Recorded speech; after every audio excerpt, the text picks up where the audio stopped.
Le son des chèvres bêlant au loin se mêlait au tintement des casseroles en métal alors que le soleil matinal escaladait les toits rouillés d'Adanphi, une petite ville nichée juste après les collines verdoyantes d'Abury.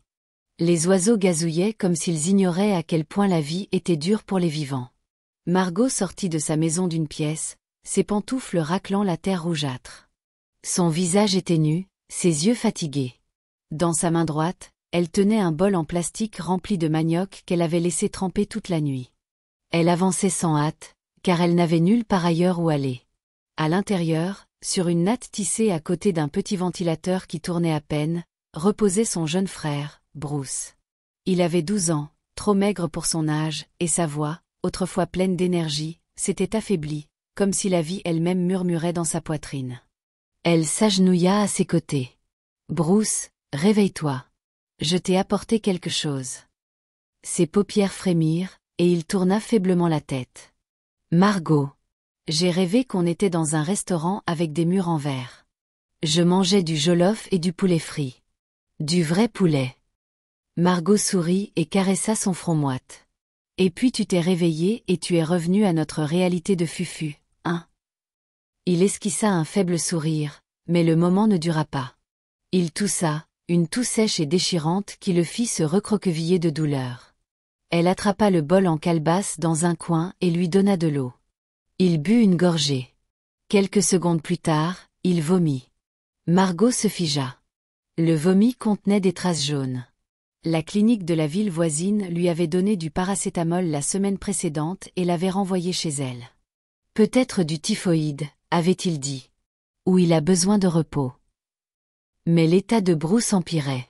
Ce matin-là, elle prit une décision. À midi, Margot enveloppa Bruce dans un vieux tissu Ankara et arrêta un trotro en direction de Kumasi. Le receveur lui lança un regard de pitié mais ne posa pas de questions. Les passagers observaient en silence alors qu'elle installait Bruce sur ses genoux, soutenant son corps frêle pendant qu'il somnolait par intermittence. Elle regardait par la fenêtre les arbres défiler, l'esprit à 1000 lieues. Ils arrivèrent à l'hôpital universitaire Knust et Konfo Anoki juste après 14 heures. L'odeur de désinfectant la frappa dès qu'elle franchit les portes. Des infirmières en uniforme bleu passaient en hâte. Des patients étaient allongés sur des bancs, et des annonces crépitaient dans les haut-parleurs. Margot serrait Bruce contre elle, craignant qu'on lui dise qu'ils n'avaient pas leur place ici. Après des heures d'attente et de paperasse, une infirmière les conduisit enfin au service pédiatrique.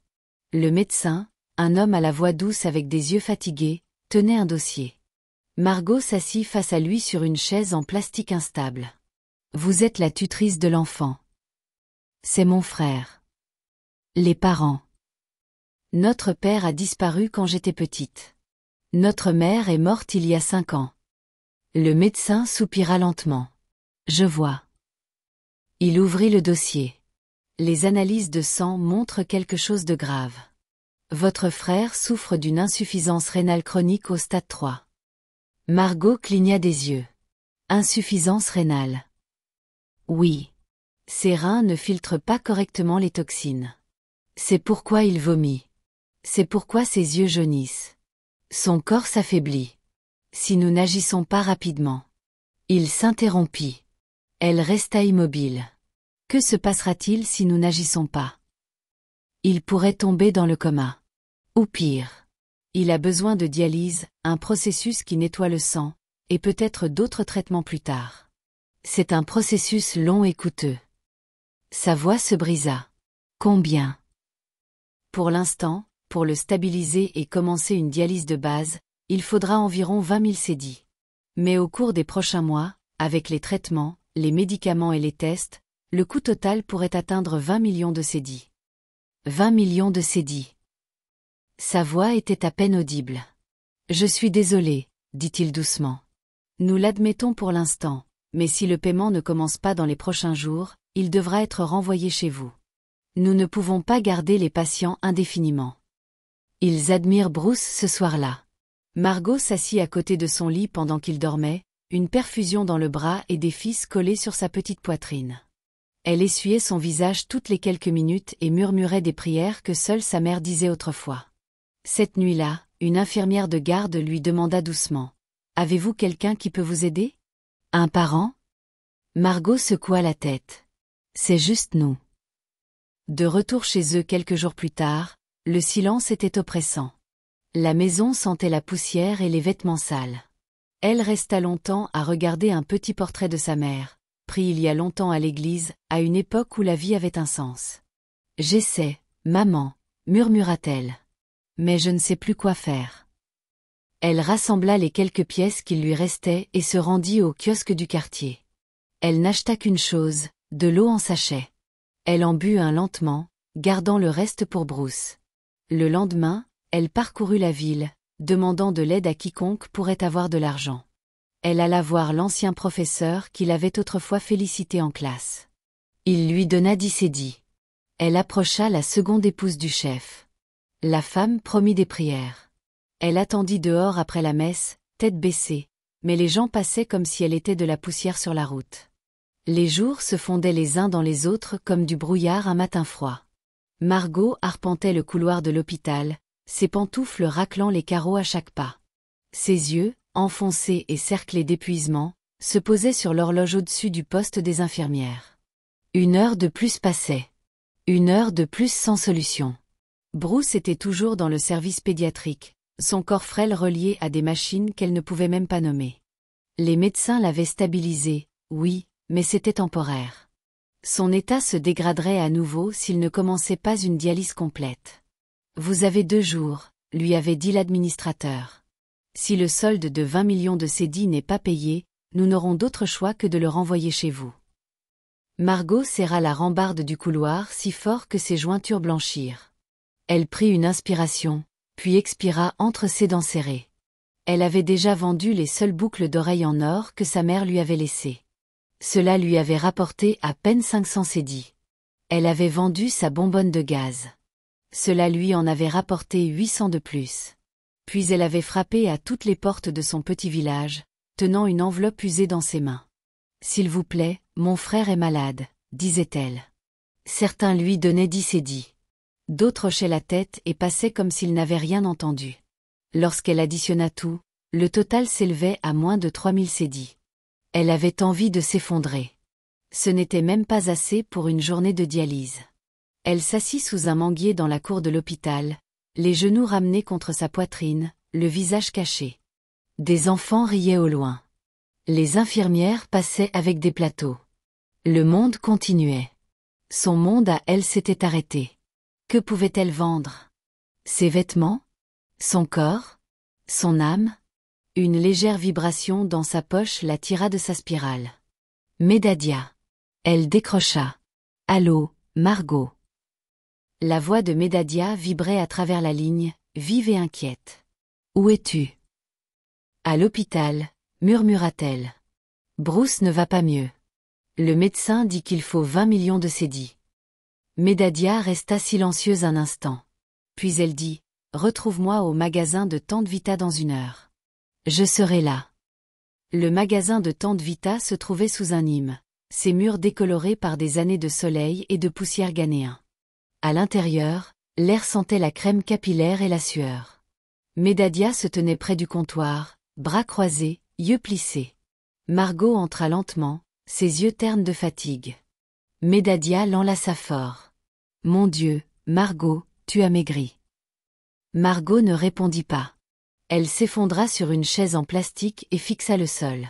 « J'ai tout essayé, » murmura-t-elle. « J'ai vendu les boucles d'oreilles de maman, mon fer à repasser, même le matelas, et je n'arrive toujours pas à réunir l'argent. » Médadia se mordit la lèvre, regardant son amie avec une intense compassion. « Combien as-tu maintenant? » 3270 cédis. Médadia grimaça. « Ça ne suffira même pas pour une première séance. » Margot hocha lentement la tête. Médadia tendit la main à travers la table et prit la sienne. « On trouvera un moyen. Ne baisse pas les bras. » Ce soir-là, Médadia rentra seule dans son appartement partagé à Azafo. Elle enleva ses chaussures, s'assit au bord de son lit et fixa son téléphone longtemps. Ses doigts tapèrent, s'arrêtèrent, puis tapèrent à nouveau. Elle se souvint de quelque chose. Margot était vierge. Pendant leur adolescence, quand toutes leurs amies sortaient avec des garçons, Margot s'était toujours tenue. Elle disait qu'elle attendait, qu'elle voulait se donner à quelqu'un qui l'aimerait vraiment. Médadia l'avait taquinée à l'époque, l'appelant « Sainte Margot ». Mais maintenant, ce fait flottait dans son esprit comme une clé. Elle prit son téléphone et appela un contact qu'elle n'avait pas contacté depuis des années. « Allô, c'est Médadia. J'ai besoin d'une faveur. » L'après-midi suivant, Margot était assise dehors, devant sa maison, en silence. Une bouilloire chauffait lentement sur un réchaud à charbon à côté d'elle. Ses yeux étaient lointains, son corps immobile. Médadia arriva, essoufflée, les yeux brillants d'urgence. « J'ai quelque chose à te dire, » dit-elle. Margot tourna lentement la tête. « Quoi ?» Médadia s'assit à côté d'elle. « Tu ne vas pas aimer, mais écoute-moi. » Margot hocha la tête. « J'ai parlé à quelqu'un. Une femme qui travaille avec des hommes très riches. Haut de gamme, privés, puissants. Ils paient énormément pour certaines choses. » Margot cligna des yeux. « Quel genre de choses ?» Médadia hésita, puis murmura « Des vierges. » Margot se figea. Médadia ajouta rapidement « Ce ne sont pas des ritualistes. Ce sont des gens légitimes. Certains sont des investisseurs étrangers, des magnats du pétrole, même des politiciens. Ils veulent de la pureté. C'est un marché tordu, mais c'est réel.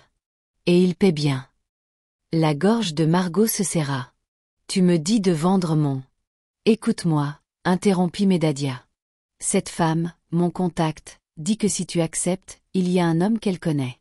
Très discret. Il paie généreusement. Il cherche, et il est prêt à offrir. » Médadia coupa Margot en se levant. « C'est une blague. » »« Non, pas de blague. » Margot secoua la tête, reculant. « On dirait du ritualisme. Des sacrifices humains. Des choses sombres. » Médadia se leva aussi. « Ce n'est pas ça. J'ai vérifié. Ces hommes ne font pas ça. Ils veulent juste être les premiers. Ils pensent que ça porte chance ou je ne sais quoi. C'est stupide, mais ils paient vraiment. » Margot la fixa. « Tu me demandes de me détruire. Je te demande de sauver ton frère. » Silence. Le vent bruissait dans les arbres autour d'eux. Margot baissa les yeux. « Tu le ferais, toi ?» demanda-t-elle doucement. Médadia hésita. « Je ne sais pas, mais je sais ce que c'est de regarder quelqu'un mourir lentement pendant que tu es impuissant. » Margot hocha la tête, les yeux toujours fixés sur le sol. « Ne réponds pas maintenant, » ajouta Médadia. « Réfléchis, prie, dors. Je reparlerai avec elle demain. » Elle partit. Margot s'assit à nouveau. La bouilloire siffla, puis hurla, mais elle ne bougea pas. Cette nuit-là, le sommeil ne vint pas. Margot restait allongée sur sa natte, fixant le plafond. Son cœur battait fort dans sa poitrine. Le visage de son frère la hantait. Cette petite voix qui demandait « Je ne vais pas mourir, hein ?» Elle avait promis. Mais maintenant, elle ne savait plus ce que signifiait une promesse. La frontière entre le bien et le mal n'avait jamais semblé aussi fine. Le soleil matinal baignait le service hospitalier d'une douce lueur ambrée, mais pour Margot, il n'apportait aucune chaleur. Le poids dans sa poitrine restait aussi lourd que jamais. Elle était assise silencieusement à côté du lit de Bruce, tenant sa main, son pouce caressant doucement ses doigts frêles. La perfusion au-dessus de lui cliquait doucement, comptant le temps comme une bombe à retardement. Les yeux de Bruce s'ouvrirent en papillonnant, ses lèvres s'esquissant un petit sourire. « Sœur Margot », murmura-t-il. Elle se pencha. « Je suis là, mon chéri. Je n'ai jamais quitté. » Il toussa, et elle attrapa rapidement un verre d'eau, soulevant délicatement sa tête pour le laisser boire. Il ne réussit qu'à avaler quelques gouttes avant de détourner le visage. « Tu n'as pas mangé depuis hier, » dit-elle doucement, passant une main sur son front. Sa peau était trop chaude. « Je n'ai pas faim, » marmonna-t-il, puis il fit une pause, la regardant avec un sérieux qui lui transperça le cœur. « Sœur, je veux te dire quelque chose. » Elle sourit doucement, essayant de retenir ses propres larmes. « Dis-moi tout. On n'a pas ce genre d'argent, n'est-ce pas ?» La question la frappa comme une gifle. Elle baissa les yeux, puis sourit à nouveau, feignant le courage. « Ne t'inquiète pas pour ça, Bruce. Ta sœur va trouver. Je te le promets. Mais comment? Tu as tout vendu. J'ai entendu les infirmières parler. Elles ont dit que la facture est trop grosse, qu'ils risquent de me renvoyer à la maison. Margot serra sa main, baissant la tête pour qu'il ne voie pas la lueur vitreuse dans ses yeux. Écoute-moi, dit-elle fermement. Tu vas aller mieux. Je te le jure. Ne pense pas à l'argent. Repose-toi. Batte-toi pour vivre. Laisse le reste à moi. Bruce la fixa longtemps, puis hocha lentement la tête. Une larme s'échappa du coin de son œil, et elle l'essuya doucement avec son pouce. Tu sais, dit-il dans un murmure, tu es la meilleure sœur du monde. Même avant que maman ne meure, tu t'occupais déjà de moi. Je t'aime. Margot déglutit difficilement. Je t'aime aussi, Bruce, tellement. C'est pourquoi je ferai n'importe quoi pour te sauver. N'importe quoi. Plus tard cet après-midi-là, Margot se tenait dehors, devant l'hôpital, fixant la grille rouillée. Les gens passaient autour d'elle, l'infirmière, patients, proches inquiets. Mais son monde s'était réduit à un flou unique. Son esprit rejouait en boucle le visage de Bruce, sa petite voix courageuse essayant de cacher sa douleur, sa confiance en elle. Elle attrapa son téléphone. Ses mains tremblaient alors qu'elle faisait défiler ses contacts jusqu'à celui de Medadia. Avec une profonde inspiration, elle appuya sur « Appeler ». « Margot », répondit Medadia immédiatement. Il y eut un long silence de son côté. « Margot, ça va ?» « Je vais le faire », dit-elle enfin, sa voix à peine un murmure. Medadia resta silencieuse. « Tu es sûre ? » « Je ne sais pas quoi faire d'autre. Mon frère est tout ce que j'ai. Il mourra si je n'agis pas. »« D'accord, » répondit Medadia, sa voix stable mais douce. « D'accord, je vais lui parler maintenant. Sois prête à 18 heures. Elle enverra une voiture te chercher. Porte quelque chose de simple, propre. » Margot hocha la tête en silence, bien que Medadia ne puisse pas la voir. « Merci, » murmura-t-elle. « Ne me remercie pas. Sois forte. » De retour à l'hôpital, Margot retourna au chevet de Bruce. Il dormait à nouveau. Sa poitrine se soulevait et s'abaissait dans un rythme lent et irrégulier. Elle s'assit là et l'observa un moment, mémorisant chaque trait de son visage. Ses pensées dérivèrent vers leur passé. Elle se souvenait qu'après la mort de leur mère, Bruce n'avait que 5 ans, petit et effrayé. Elle l'avait tenu chaque nuit jusqu'à ce qu'il s'endorme. Elle se rappelait tous les repas qu'elle avait sautés pour qu'il puisse manger, toutes les fois où il pleurait quand elle partait travailler, tous les moments où elle lui disait « Un jour, tout ira bien ». Elle avait menti. Ou peut-être avait-elle simplement trop espéré. Margot embrassa doucement son front, se leva et murmura « Ne te réveille pas avant mon retour. La prochaine fois que tu me verras, les choses seront différentes. Tu iras bien. » Elle s'éloigna lentement, n'osant pas regarder en arrière. Chez elle, elle se lava et enfila une simple robe blanche. Elle brossa sa queue de cheval soignée et essuya toute émotion de son visage. En se regardant dans le miroir fissuré, elle vit une étrangère, une femme au bord du sacrifice. À 18h02, une Toyota Prado noire élégante s'arrêta devant sa porte. Elle sortit. Le chauffeur, un homme bien habillé portant des lunettes noires, descendit et ouvrit la portière arrière sans dire un mot. Margot monta, serrant son sac contre ses genoux. Son cœur battait contre ses côtes. Alors que la voiture s'éloignait de son humble quartier, elle regarda par la fenêtre. Tout devint flou. Les routes remplies de nids de poules, les caniveaux ouverts, les petits garçons jouant à lampe dans la poussière. Tout cela s'effaça derrière elle alors que la voiture l'emmenait vers l'inconnu. Elle ne connaissait pas le nom de l'homme. Elle ne connaissait pas le lieu. Elle savait seulement le prix et que cela donnerait une chance à son frère de vivre. La voiture glissa silencieusement à travers les faubourgs d'Accra, passant par des quartiers faiblement éclairés et des domaines en expansion. Margot resta figée à l'arrière, ses doigts agrippant son petit sac comme une bouée de sauvetage. L'homme à l'avant ne parlait pas. Le chauffeur, vêtu d'une chemise noire soignée, ses lunettes de soleil toujours en place malgré la lumière déclinante, se concentrait uniquement sur la route. Tout autour d'elle semblait distant, étranger, irréel, comme si elle flottait dans la vie de quelqu'un d'autre. La voiture ralentit enfin devant une haute grille noire flanquée de caméras de sécurité et de vignes de bougainvilliers épaisses. Une lumière rouge scanna le pare-brise. La grille s'ouvrit sans un mot. À l'intérieur, il y avait une cour pavée de briques imbriquées. La maison qui s'élevait devant elle n'était pas ostentatoire. Elle était calme, sobre, mais tranchante. Le genre de richesse qui murmure au lieu de crier. Le chauffeur descendit et ouvrit sa portière. Toujours pas un mot. Margot posa le pied sur le pavé frais, ses sandales faisant un bruit doux alors qu'elle suivait le chauffeur sur 3 marches et à travers une large porte qui s'ouvrit automatiquement. Le hall était sombre et minimaliste, avec des murs blancs, des tableaux encadrés d'or et un léger air de jazz flottant de nulle part. Elle n'eut à peine le temps d'absorber son environnement que le chauffeur pointa sans un mot vers un couloir à droite.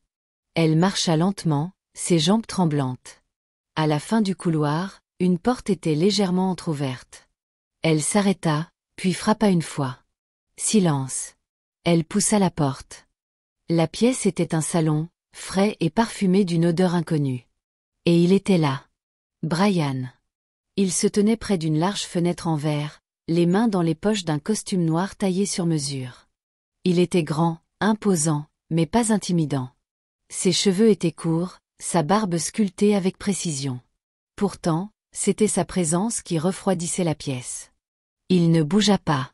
Il ne parla pas. Il tourna légèrement la tête, juste assez pour la regarder. Ses yeux étaient indéchiffrables, ni cruels, ni gentils, mais totalement distants. Froid. Margot entra, déglutit et murmura « Bonsoir, monsieur ». Pas de réponse. Il se tourna à nouveau vers la fenêtre. Elle resta maladroitement au centre de la pièce, sentant l'air s'épaissir. Après une longue minute, il parla. « La salle de bain est à votre gauche. Vous pouvez vous rafraîchir. » Sa voix était douce, profonde, contrôlée, sans émotion. Margot cligna des yeux.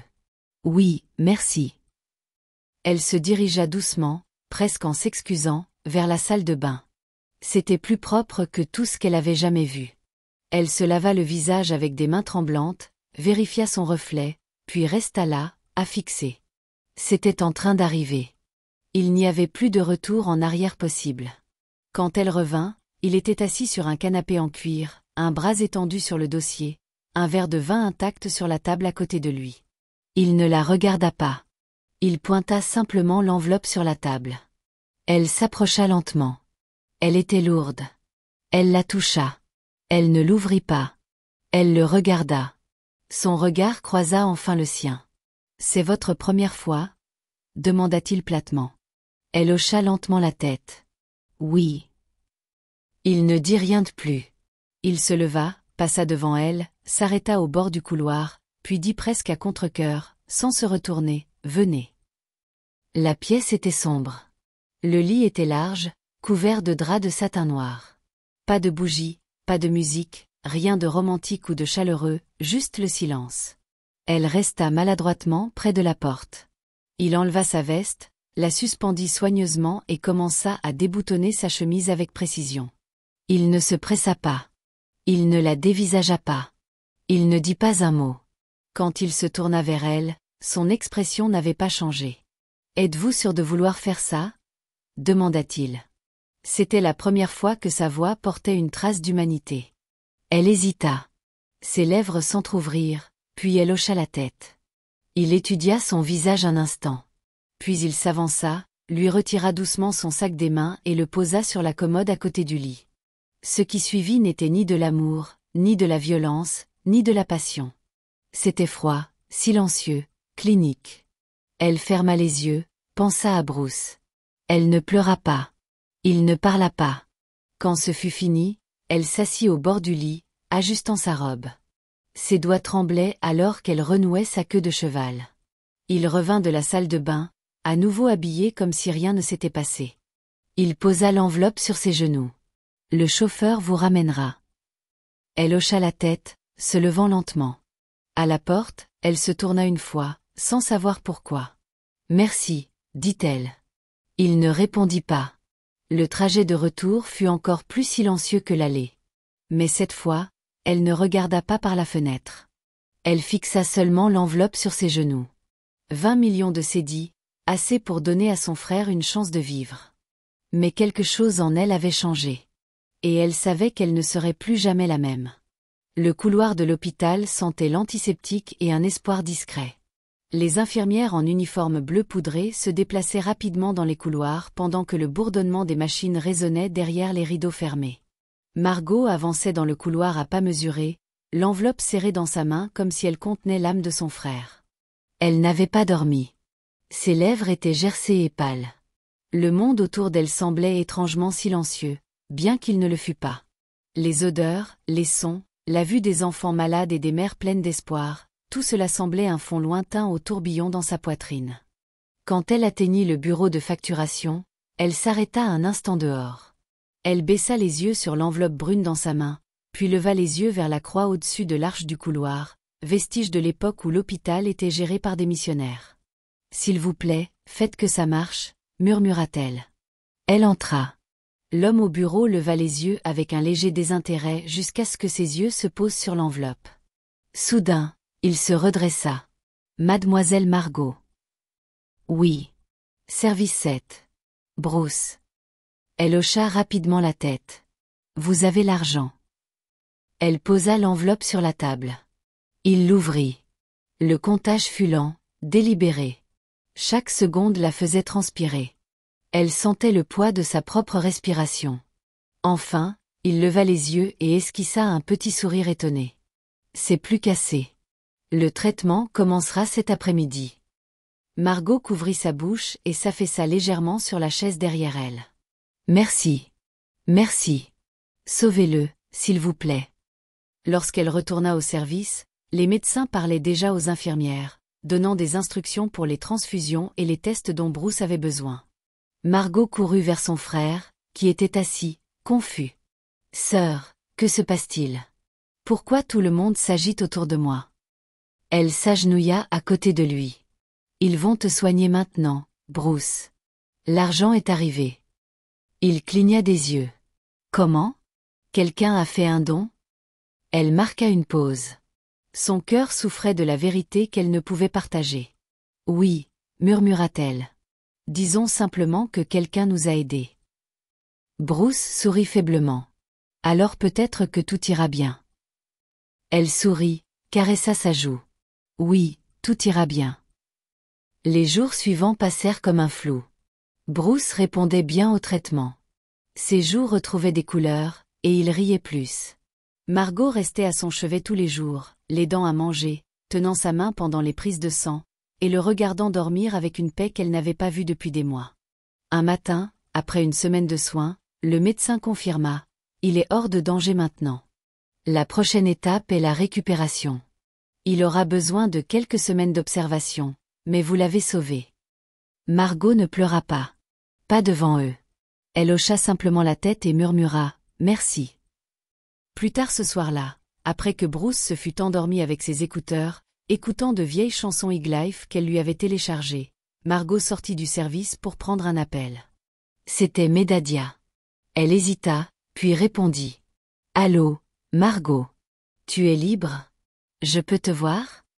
Margot regarda par la fenêtre du service. Bruce dormait toujours. « Oui. » Elles se retrouvèrent dans un petit shop-bar près de l'hôpital. Margot ne commanda rien. Elle resta assise, raide, pendant que Medadia choisissait une assiette de waki. « Je ne savais pas qu'il m'appellerait à nouveau », dit soudain Medadia. Margot leva les yeux. « Qui ? » ?»« Brian. L'homme que tu as rencontré. Il m'a appelé ce matin. Il a demandé si tu allais bien. Puis il a demandé si tu serais prête à le revoir. » Margot se figea. « Il veut me revoir ?» demanda-t-elle lentement. « Oui, il n'a pas dit pourquoi. Ce n'est pas vraiment le genre à s'expliquer. Mais j'ai eu l'impression qu'il n'en avait pas fini avec toi. » Margot s'adossa, fixant le ventilateur au plafond au-dessus d'elle. « Il n'a rien dit quand ça s'est terminé, » murmura-t-elle. « Il ne m'a même pas regardé. C'était comme si je n'existais pas. C'est comme ça qu'il est, » haussa les épaules Medadia. Froid, silencieux. Il a toujours été comme ça. Mais tu l'as marqué. Il n'a jamais rappelé pour personne. Margot détourna les yeux. « Que veux-tu faire ?» demanda Medadia. « Rien, » répondit Margot doucement. « Je n'ai fait ça que pour mon frère. C'est tout. » Brian était assis dans son bureau ce même soir, perché au-dessus de la ville. Ses yeux étaient fixés sur un rapport, mais il n'avait pas tourné une page depuis 10 minutes. Son doigt reposait sur un numéro qu'il avait enregistré dans son téléphone. Pas celui de Margot, mais celui de Medhadia. Il avait appelé une fois. Il n'avait pas dit grand-chose. Il ne savait même pas ce qu'il voulait. Elle l'avait intrigué. Pas par sa beauté, mais par le silence qu'elle portait comme une armure. La façon dont elle n'avait pas supplié, dont elle n'avait pas pleuré, dont elle l'avait remercié sans s'abaisser. C'était différent. Et maintenant, il se demandait pourquoi elle restait dans son esprit. Margot retourna à l'hôpital cette nuit-là pour trouver Bruce bien éveillé, assis dans son lit, excité. Le médecin a dit que je pourrais rentrer à la maison la semaine prochaine. Tu peux le croire? Elle sourit, embrassa son front. C'est ce que je veux. L'odeur des mangues mûres flottait depuis l'arbre du voisin dans la petite cour de Margot alors qu'elle balayait la terre rouge avec des mouvements réguliers. Bruce avait été libéré 2 jours plus tôt, et le garçon courait déjà dans la maison d'une pièce avec une énergie nouvelle qui lui rappelait les jours avant que la maladie ne prenne le dessus sur leur vie. La radio à l'intérieur fredonnait un vieil air gospel, et le soleil commençait à décliner, projetant des rayons dorés sur les toits en zinc du quartier. Bruce était assis sur un tabouret dehors, jouant avec une voiture en plastique qu'une infirmière lui avait offerte à l'hôpital. Margot souriait légèrement à chaque fois qu'il riait. Un doux rappel que son sacrifice avait porté ses fruits. Puis on frappa. 3 coups doux. Délibérés. Elle n'attendait personne. Medhadia était venue la veille. Et la plupart des voisins n'utilisaient jamais la porte principale. Ils appelaient généralement depuis la clôture. Margot essuya son front avec sa paume, épousseta ses mains sur sa jupe et ouvrit la porte en bois. Son souffle se coupa. Debout juste derrière la grille se tenait Brian, impeccablement vêtu d'un costume noir taillé sur mesure, ses cheveux courts soigneusement coupés, sa barbe parfaitement taillée. Le soleil couchant projetait des ombres sur son visage impassible. Mais il était là, l'homme qu'elle pensait ne plus jamais revoir. Sans un mot, Margot avança et referma immédiatement la porte derrière elle, cachant Bruce. Elle attrapa Brian par le poignet et l'entraîna à l'écart, vers le bord de la cour où un vieux bidon d'eau se tenait sous l'auvent. « Qu'est-ce que tu fais ici » siffla-t-elle. Brian ne dit rien pendant un moment. Il la regarda simplement, ses yeux sombres calmes, indéchiffrables comme toujours. « Nous avons eu quelque chose pour une nuit, » murmura-t-elle, le souffle tremblant. « Tu m'as payé. Nous sommes partis chacun de notre côté. Pourquoi es-tu ici ?» Son silence pesait dans l'air. Enfin, de sa voix profonde et stable, il dit « Je te veux ». Margot cligna des yeux. « Quoi ?»« Je te veux », répéta-t-il. « Pour être avec moi. » Elle recula d'un pas, choquée, confuse, presque en colère. « Je ne suis pas une prostituée. »« Je sais », répondit Brian, ses yeux ne quittant jamais les siens. « Mais je te veux dans ma vie. » Elle ricana, croisant les bras sur sa poitrine. « De quelle manière ? Comme une épouse ? Comme un jouet ? Qu'est-ce que tu dis ?» Brian secoua la tête. « Pas comme une épouse. Je veux juste que tu sois proche. Comme une compagne, une partenaire. Nous assistons à des événements ensemble. Tu t'assois avec moi lors des réunions. Tu m'aides à réfléchir, à conseiller, à parler. » Elle haussa un sourcil. « Tu parles à peine. » Il esquissa un rare sourire. « C'est pourquoi j'ai besoin de quelqu'un qui le fait. » Elle le fixa longtemps, croisant et décroisant les bras. « Donc, quoi ? Tu veux m'embaucher pour être ton ombre ?» Brian hocha la tête une fois. « Si ça rend les choses plus claires, oui, je veux t'embaucher. Je te paierai un salaire. » « Combien ?» Il répondit sans hésiter. 300 000 cédis ghanéens par mois. Margot manqua de s'étouffer. « Quoi ? » ?»« Ce n'est pas une blague. Tu voyageras avec moi, seras dans des salles de réunion, des événements sociaux, à mes côtés quand j'ai besoin d'une voix ancrée. »« Et coucher avec toi ?» demanda-t-elle, les bras croisés à nouveau. Brian secoua la tête. « Pas si tu ne veux pas.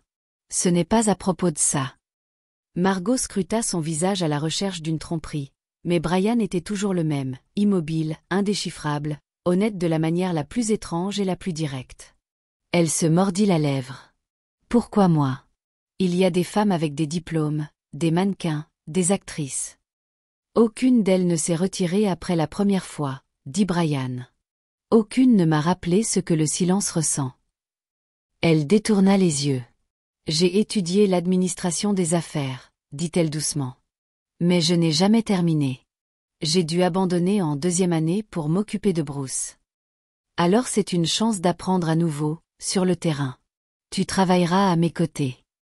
Margot expira, son corps tendu par le flot de pensées. Elle s'éloigna de quelques pas, s'appuya contre le bord du mur. C'est insensé. Vraiment. Elle se tourna. J'ai un frère. J'ai des voisins. Si les gens me voient avec toi, ils poseront des questions. Ils le font déjà, dit-il. Elle rit amèrement. Tu es impossible. Seulement parce que je sais ce que je veux.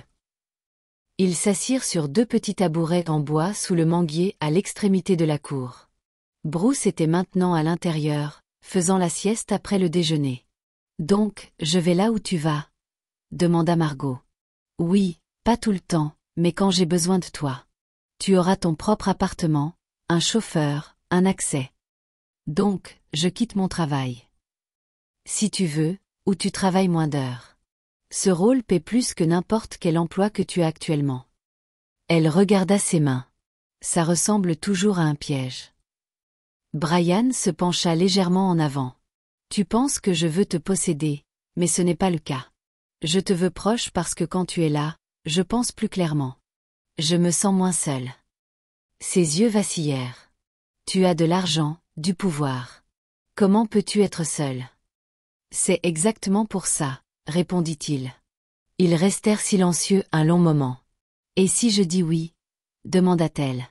Alors demain, j'envoie une voiture, et nous commençons lentement, sans pression, étape par étape. Et si je dis non? Je m'en vais, dit-il simplement. Mais je ne t'oublierai pas. Ce soir-là, après que Brian fut parti discrètement, Margot s'assit au chevet de Bruce, le regardant dormir. La lumière des réverbères à l'extérieur scintillait à travers le rideau, projetant des taches orangées sur le sol. Son téléphone vibra. Un message de Brian, pas de pression. Réfléchis Y simplement. Elle posa le téléphone et regarda à nouveau son frère. 300 000.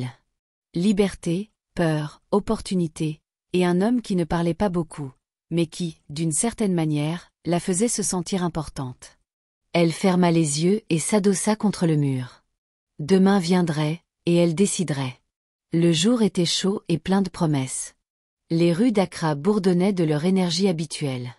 Les vendeurs criaient leurs marchandises, les taxis klaxonnaient, l'odeur du canquet et du poisson frit flottait dans l'air. Margot se tenait à l'ombre d'un auvent devant une boutique à OSU, tenant une enveloppe blanche serrée dans sa main. À l'intérieur, il y avait 10 000 cédis ghanéens, de l'argent pour faire du shopping que Brian lui avait donné ce matin-là. Achète ce dont tu as besoin pour te sentir à l'aise, avait-il dit de son ton froid mais stable habituel. Vêtements, chaussures, sacs. Tu vas beaucoup bouger maintenant.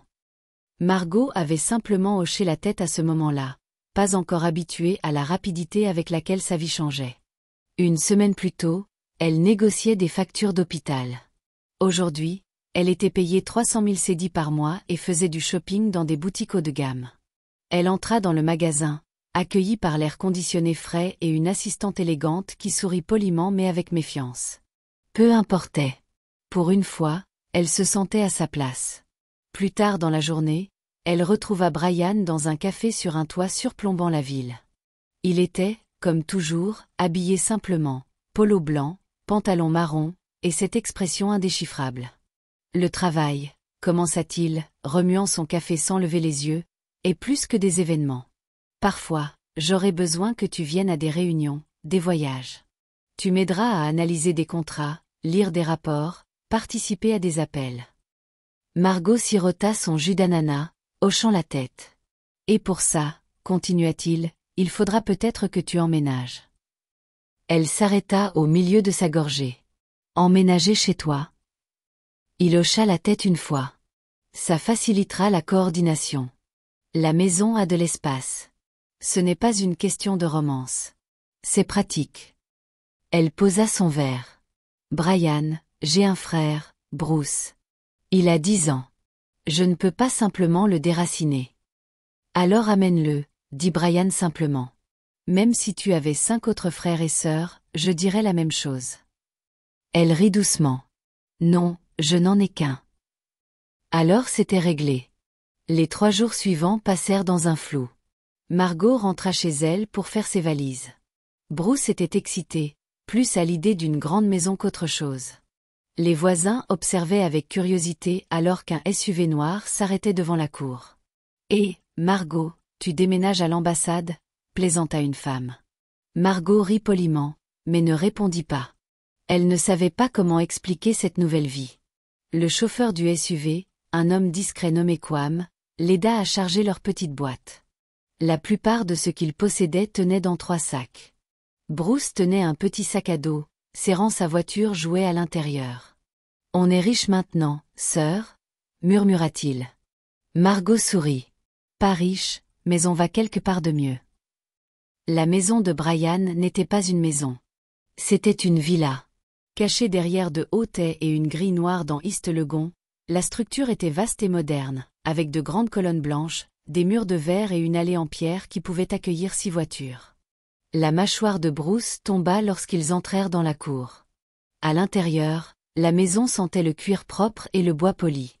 Le plafond s'élevait au-dessus d'eux, orné de lustres discrets. Le salon avait des canapés de couleur crème, des peintures abstraites et un piano à queue dans un coin. « C'est un hôtel ?» demanda Bruce. « Non », dit Brian calmement derrière eux. « C'est la maison. » Une femme de ménage nommée Clara les accueillit à l'entrée et leur montra leur chambre. La chambre de Margot était spacieuse, avec un balcon, un lit queen size et un dressing. La chambre de Bruce était juste à côté, peinte en bleu doux, remplie d'étagères, d'une table d'études et même d'une télévision. « Je ne sais pas quoi dire », murmura Margot en rangeant ses vêtements dans le placard. « Ne dis rien », dit Brian depuis la porte. « Installez-vous simplement.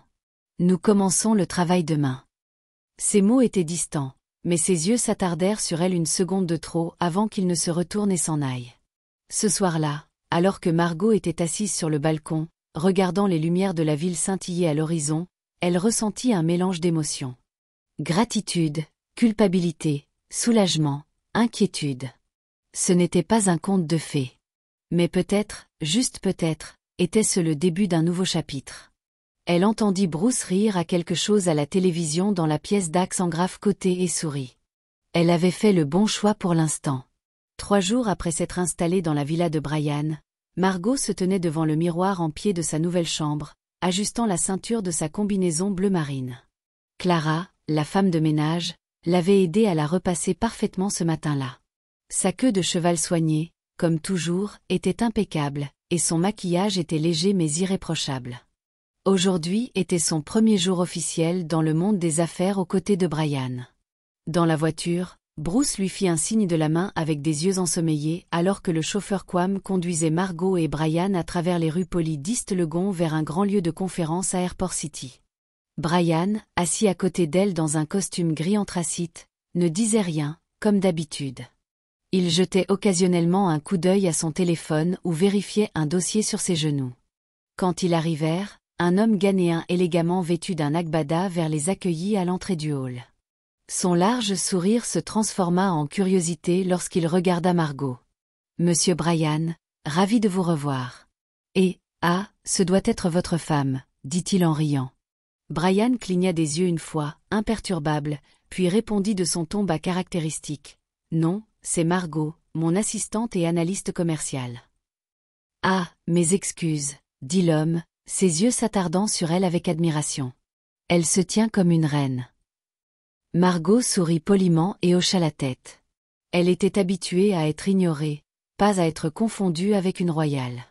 Mais la manière dont elle se tenait aujourd'hui était différente, confiante, concentrée.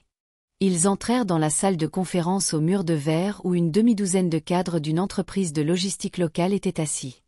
Brian leur fit son hochement de tête habituel et présenta à nouveau Margot. « Voici Margot. Elle m'aidera à réévaluer notre portefeuille d'investissement. » Certains cadres échangèrent des regards sceptiques, mais Margot s'assit calmement à côté de Brian et ouvrit son carnet. Quand ils commencèrent à discuter des pertes trimestrielles projetées de l'entreprise et des perturbations logistiques, elle prit des notes, les yeux vifs, les lèvres parfois pincées par la réflexion. À mi-parcours de la discussion, l'un des hommes plus âgés du panel dit « Eh bien, notre retard est largement dû à des problèmes de dédouanement au port. » Margot prit la parole pour la première fois. « Avez-vous envisagé de rediriger une partie de votre cargaison via les terminaux intérieurs de Tema et de vous associer à une entreprise de dédouanement privée? Cela pourrait augmenter légèrement les coûts, mais réduire les délais de livraison et les remboursements aux clients. » Il y eut une pause. Tous les regards se tournèrent vers elle. L'homme cligna des yeux. Nous n'avions jamais considéré cet angle. C'est en fait intelligent. Brian tourna lentement la tête pour la regarder. Pour le reste de la réunion, Margot continua à faire des suggestions subtiles mais percutantes. À la fin, 2 des directeurs de l'entreprise prirent Brian à part. Elle est brillante, celle-là. Vous avez choisi une bonne analyste. Brian se contenta de hocher la tête. Plus tard ce soir-là, ils étaient assis dans le bureau privé de Brian à la maison. Les lumières étaient tamisées et dorées, projetant des reflets doux sur le bureau en bois sombre. Brian examinait des documents pendant que Margot était assise en face de lui, sirotant de l'eau. « Où as-tu appris cette stratégie de reroutage aujourd'hui ?» demanda-t-il enfin. Margot leva les yeux. « À l'université. J'ai étudié l'administration des affaires. J'avais une spécialisation en logistique et gestion de la chaîne d'approvisionnement. » Il posa les papiers. « Tu parles avec assurance, mais pas comme quelqu'un qui a terminé. » Elle esquissa un sourire triste. « Je n'ai pas terminé. J'ai abandonné en 2e année. Après la mort de ma mère, je n'avais personne d'autre pour m'occuper de Bruce. J'ai dû travailler. » Il resta silencieux. « Mais je n'ai pas arrêté d'apprendre, » ajouta-t-elle rapidement.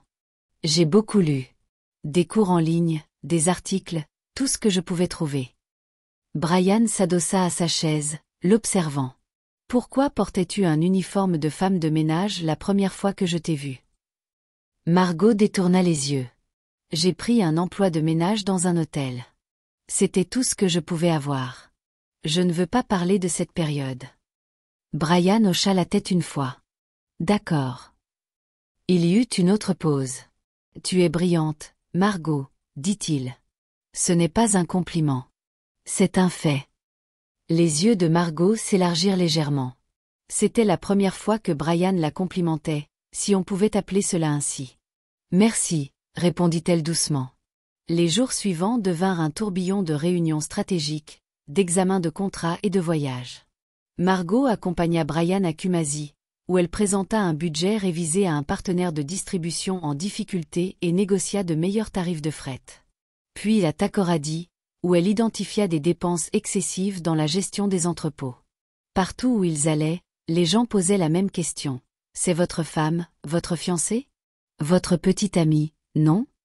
Brian donnait toujours la même réponse. « Non, c'est Margot, mon assistante et analyste commerciale. » Mais Margot ne pouvait nier la manière dont les gens les regardaient.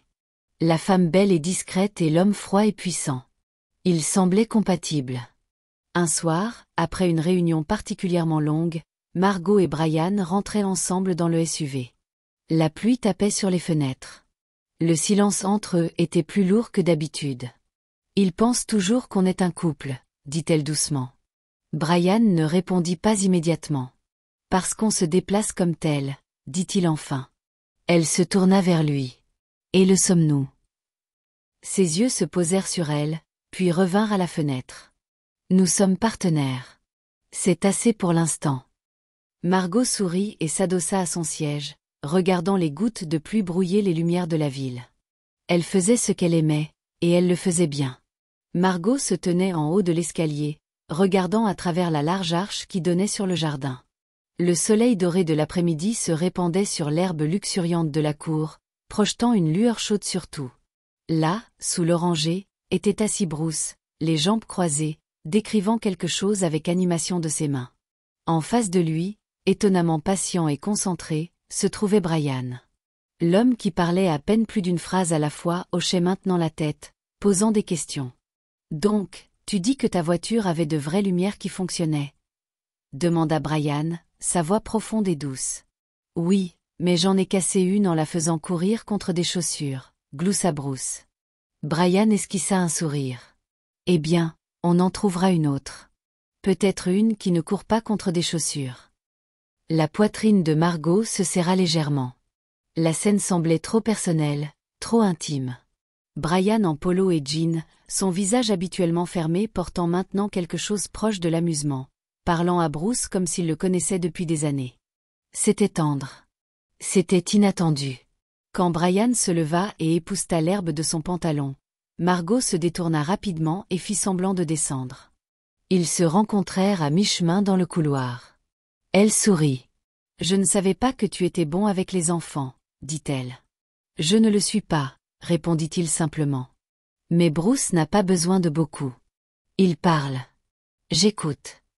C'est l'un des plus grands défis avec les enfants, dit Margot doucement. Écoutez. Brian hocha la tête une fois, puis regarda vers le jardin. Il est brillant. Il me rappelle quelqu'un. Margot pencha la tête. Qui? Toi? Et sur ce, il s'éloigna.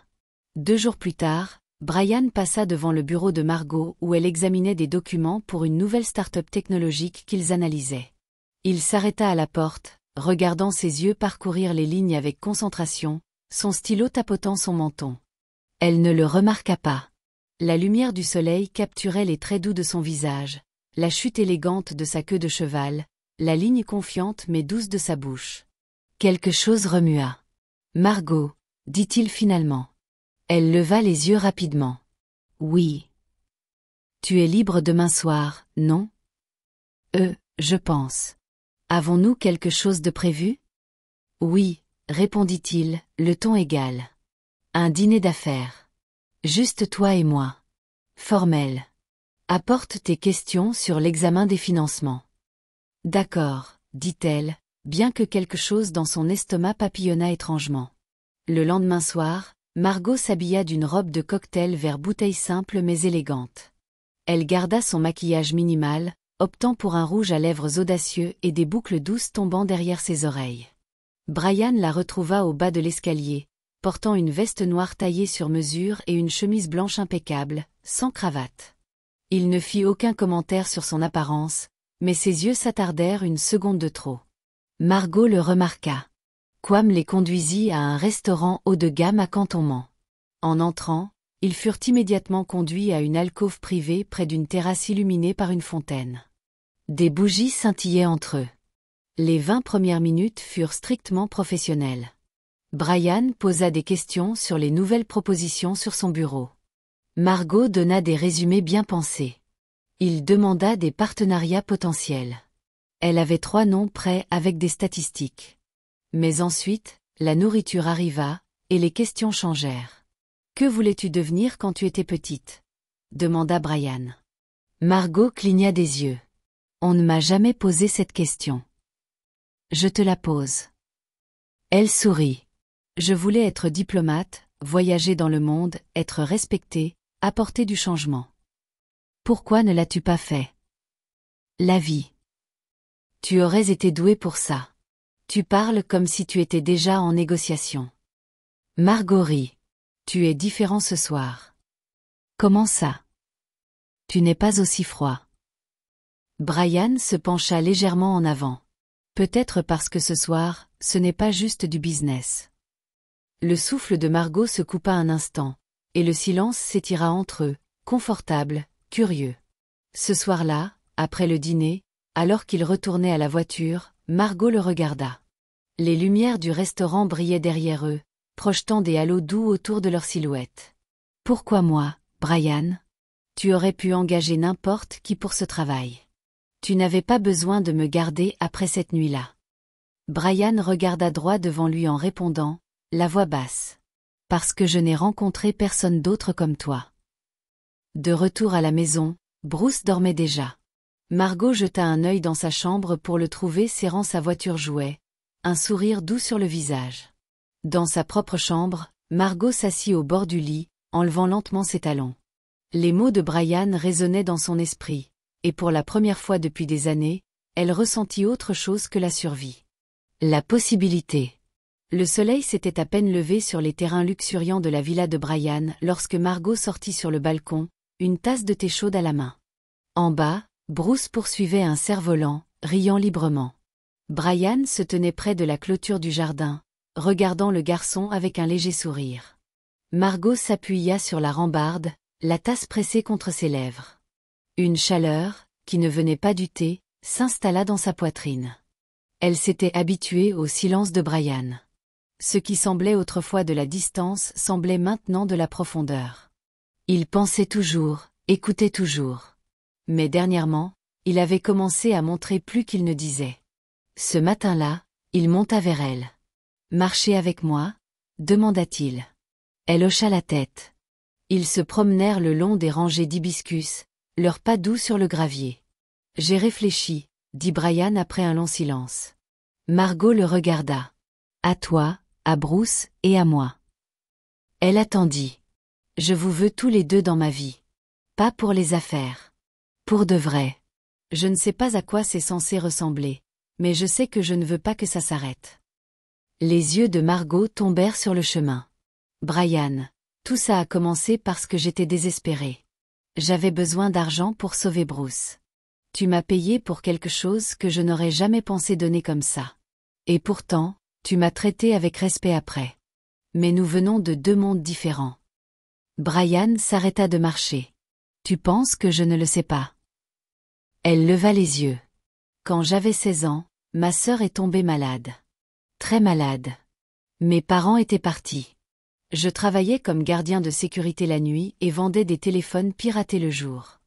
J'ai supplié, Margot. J'ai volé une fois. Elle est morte quand même parce que je n'avais pas l'argent. » Il la regarda alors. « Vraiment. J'ai vu en toi cette nuit-là. La peur, le feu, le silence que tu portes quand le monde cesse de s'en soucier. C'est pourquoi je suis revenu à ta porte. Pas à cause de ce que nous avons partagé, mais à cause de qui tu es. » La gorge de Margot se serra. « Tu ne m'as jamais dit ça. » « Je ne l'ai dit à personne. » Ils s'assirent sur un banc à proximité, le silence bourdonnant entre eux. « Tu as changé quelque chose en moi, Margot, » dit-il. « Je pensais que le succès signifiait t'oublier, que je n'avais besoin de personne. Puis tu es arrivé avec ton courage désordonné et les rêves de ton frère, et tu m'as rappelé ce qui compte. » Elle détourna les yeux, retenant ses larmes. « Je ne veux pas te posséder, » continua-t-il. « Je veux construire avec toi. Vivre à tes côtés. T'aimer si tu me le permets. » Margot laissa échapper un long souffle. « Et Bruce, il a déjà mon cœur. Ce garçon m'a fait rire plus en une semaine que je n'ai ri en 10 ans. » Margot sourit, regardant enfin dans ses yeux. « J'avais peur qu'en te laissant entrer, je me perde à nouveau. »« Alors ne nous perdons pas, » dit-il. « Trouvons quelque chose de nouveau. » Les semaines passèrent. Margot ne retourna pas à son ancienne vie. Elle n'en avait pas besoin. Elle devint la partenaire à part entière de Brian, pas seulement dans les affaires, mais dans la vie. Ensemble, ils lancèrent une nouvelle fondation en l'honneur de la défunte sœur de Brian pour soutenir les mères célibataires et les enfants dans le besoin. Bruce recommença l'école. Il disait à qui voulait l'entendre que Brian était un peu comme un père, mais plus cool. Un soir, alors que Margot bordait Bruce, il demanda « Vas-tu épouser Monsieur Brian ?» Elle rit. « C'est une question de grande personne, mais il t'aime et je l'aime. » Elle se pencha et embrassa son front. « Peut-être un jour. » Dehors, Brian écoutait. Plus tard ce soir-là, sur le toit sous les étoiles silencieuses du Ghana, Brian prit sa main. « Pas de pression, » dit-il. « Mais un jour, quand tu seras prête, je serai là. » Margot hocha la tête, ses yeux scintillant dans l'obscurité. Pas une fin parfaite, mais une vraie. Fin de l'histoire. Merci beaucoup d'avoir suivi nos histoires. Que Dieu nous bénisse, vous et moi.